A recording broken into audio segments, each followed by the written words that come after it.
সুপ্রিয় দর্শক, আসসালামু আলাইকুম। সবাইকে স্বাগত জানাচ্ছি আজকের গুরুত্বপূর্ণ সংবাদে। প্রথমে জানিয়ে দিচ্ছি সংবাদ শিরোনাম, পরে বিস্তারিত। নুরু ভাই ভয় নাই, বিকাশ করা ছাড়ি নাই, বিকাশ করা ছাড়ি নাই, নুরু ভাই ভয়ে নাই। আইরে নবীনে দলে দলে নুরু ভাইয়ের বিকাশ তলে একটা বক্তব্য শোনাচ্ছি, তারপরে বলছি বাকি কথা। বিএনপি কবে ক্ষমতায় যাবে?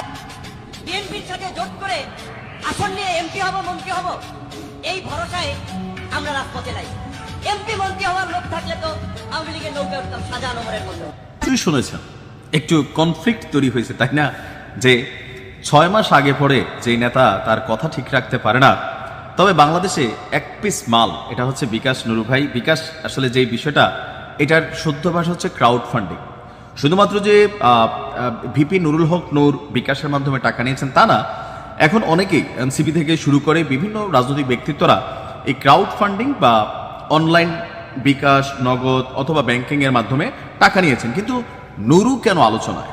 একমাত্র পিস যে শেখ হাসিনার মধ্যে মায়ের মমতা দেখতে পেয়েছেন, জিয়াউর রহমানের মধ্যে তার ভবিষ্যৎ রাজনীতি দেখতে পেয়েছেন, তারিক জিয়ার মধ্যে তার ভবিষ্যৎ বড় ভাইয়ের ছায়া দেখতে পেয়েছেন, এমনকি বিএনপির মধ্যে এমপি হওয়ার যেই গাড়ি, টিকিট, এটা তিনি দেখতে পেয়েছেন।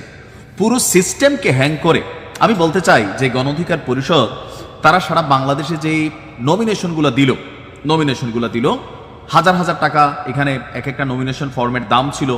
তো এই টাকাগুলো কি প্রার্থীদের ফেরত দেবে? এনসিপিও যেভাবে সারা বাংলাদেশে তাদের টিকিট বিক্রি করলো, এখন তারা জামাতের সাথে যেভাবে 30টা সিটে আসন ভাগাভাগি করছে, তারাও কি সেই রিক্সাওয়ালাকে ভাইরাল করলো, তার টাকাগুলো ফেরত দেবে? তাসনিম যারা কিন্তু স্বচ্ছতা রাখছে, ফেরত দেবে। যাই হোক, কথা বলছি যে এই মুহূর্তে বাংলাদেশে আপনি নতুন করে গজায় ওঠা যে কোনো রাজনৈতিক দলের প্রতি আসলে কি আস্থা রাখা যায়? তারা কি দেশের জন্য কথা বলে নাকি আসলে ক্ষমতার জন্য কথা বলে? দিন শেষে প্রত্যেকটা নেতা ভাই পুরান তারা তো খারাপই। আওয়ামী লীগ খারাপ, বিএনপি খারাপ, জাতীয় পার্টি খারাপ, জামাত খারাপ। তো নতুন যারা এএনসিপি বা গণ অধিকার পরিষদ বা জুনায়দ আহমেদ সাকির মতন যাদের দলগুলো আছে, বা ফুয়াদ ভাইয়ের মতন দলগুলো যারা আছে, ওয়ান ম্যান আর্মি, মানে নিজেরা নিজেদেরকে ভোট দেওয়া যদি না দেয়, অথবা বড় কোনো দল যদি তাদেরকে ছায়া না দেয়, এরা এদের ভোটের যে জামানত এটাও বাজেয়াপ্ত করবে বা হারাবে। তো বিকাশ নুরুকে নিয়ে কেন এত কথা, বা ওনাকে যারা বিকাশ নুরু বলেন, আমি যদি ওনাকে ভিপি নুরুল হক নুরি বলতে চাই, আওয়ামী লীগের দয়ায় পাওয়া এই যে ভিপি সিট, এটাও কিন্তু দয়ার উপরে পাইছিল। সেই দিনই আমার প্রথম সন্দেহ হয়েছিল, যখন নির্বাচন নিয়ে সবাই প্রশ্ন তুলতেছিল, তখন নুরু ভাই বলছিল যে শুধুমাত্র ভিপির যে সিটটা, এইটার নির্বাচনটা নাকি সঠিক হয়েছে, বাকি যে সিস্টেম পুরোটা ছাত্রলীগ দখল করছে। সুতরাং নির্বাচন যদি আবার হতে হয়, ভিপি পদরা বাদ দিয়া বাকিটাতে তিনি নির্বাচন চাইছিলেন। ওই দিনে বুঝতে পারছি পদের প্রতি লোভ কত তার। দেখেন, অনেক রাজনৈতিকভাবে হয়রানির শিকার হয়েছেন, মার খেয়ে খেয়ে জাতীয় নেতা হয়ে গেছেন, আর দিন শেষে আদর্শিক জায়গা থেকে কতটুকু বিচ্যুত হয়ে গেছেন।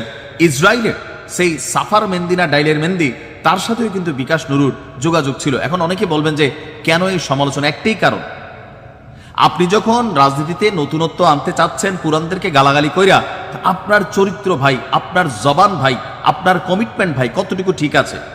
এমনকি এই আসনগুলো যেখানে ভিপি নুরুল হক নূরকে এবং রাশেদ খানকে দেওয়া হচ্ছে, দেখছেন তো রাশেদ খানের আসনে বিএনপি নেতা কর্মীরা কাফনের কাপড় পরে নেমে গেছে।